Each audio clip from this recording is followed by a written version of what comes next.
Hi, this is Newt with a minute of medicine for your mind. I was about 11, 12 years old where I was in the house. My dad was outside. He called me outside. And when I came outside, boom, something hit me in the head. And I grabbed my head and I yelled and I looked down and I saw an apple. So I knew somebody threw something at me. I yelled, so it startled my dad. He looked up and saw me. At the same time, we saw some guys across the street came out from behind the bushes. They were the ones that threw the apple. So my dad looked back down at the car, kept on working. So I went over to the car to help him because that's why he called me out. But I always wondered why he never said anything to those boys who obviously were laying in wait to do something to hurt his son. And the only thing he ever said to me was, "Are you all right?"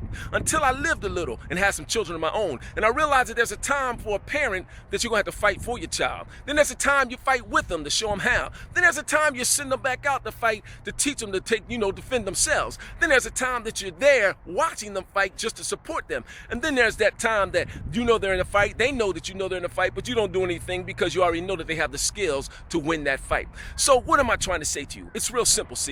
When life comes at you on life's terms and throws those crab apples at you from behind the bush and hits you every time, you're gonna feel like you're all by yourself. You're gonna feel like you're all alone and no one cares, and not even God himself. But that's not true. See, it's those times when you feel like that and you're in those battles that God is saying, look at my son. He has the skills, the wisdom, the ability. He knows how to win this fight and he's gonna win it all by himself. So I'm gonna let him go ahead and do that. You see, when you find yourself in those places, you have to understand that you need to step back and be wise and make a mature decision because your next move is on you.